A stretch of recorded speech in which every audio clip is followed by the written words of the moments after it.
Hello everyone, we're starting the proof today, and the first proof I would like to show is, as we said before, that the order to every Jew is to know that the Torah is divine and was given by the Creator of the world, and there are many portions in the Torah that leaves no doubt that only the Creator of the world was able to give us such a book. And one of the examples is, as we all know, the world has 72% water. How deep we can reach? So far we reached 12 kilometers, which is about 8 miles. The pressure is tremendous in the bottom of the oceans, but there are more than 30,000 different species, fish, and there are many snakes and scorpions and turtles and all kinds of things swimming in the oceans.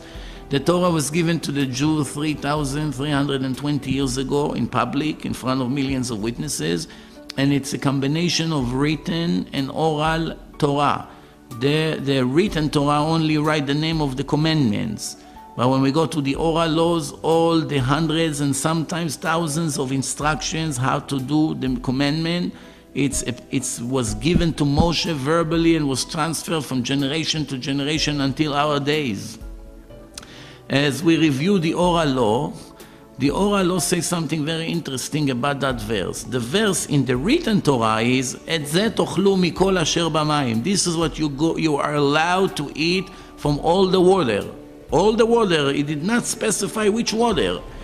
Everything that have fins and scales, you're allowed to eat. Remember, two signs, two witnesses, fins and scales. Reviewing the oral laws that later was written about approximately 2,000 years ago. When the Jews went to exile, there was time to write it down before, God forbid, we lose it. And then the Torah, God forbid, will become obsolete. So we had to write it. And Rabbi Yehuda Nasi, he was writing the Mishnayos, the Mishnah, which is the foundation of the oral law. And right there it says, everything that have scales, for sure have fins, guarantee. Let's analyze for a second what I just said. A book that was given 3,320 years ago. The Creator of the world write to the Jews and give them this information in public that you should know. Every time you catch a fish or anything from the ocean, if you saw in his body scales that you scratch them and they fall off, for sure you're going to find fins. Which means if one individual will be able to bring one creature from all the oceans and the rivers that have scales in his body and did not have fins, that will be the first mistake in Judaism. But so many years, everyone is searching for that mistake and nobody was able to find one mistake yet. And perhaps they will have to wait many more years hoping to find one mistake. But we know, those who review the Torah and learn it carefully, know that the chance that the Torah will have mistakes is zero. Why? Because it's all divine. It was given to us by the Creator of the world. So the Torah promise, you'll never find anything that have scales that did not have fins. First question we have to ask ourselves, why in a book of instruction that is given to a nation, the writer of the book has to express knowledge, to know that he controls the future, that he can watch everything simultaneously?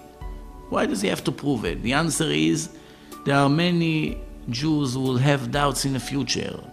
The Torah divine or not divine? How do I know? I wasn't there.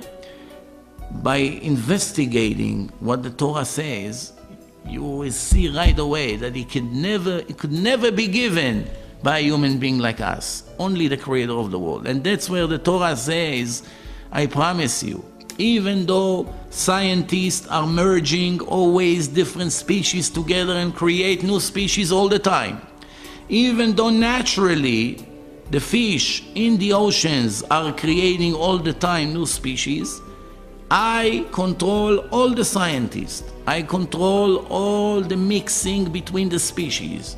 I foresee the future. I can see everything simultaneously, and I promise you today when I'm giving you the Torah forever, nobody will be able to find such a thing. I will prevent it. A person could never take such a risk.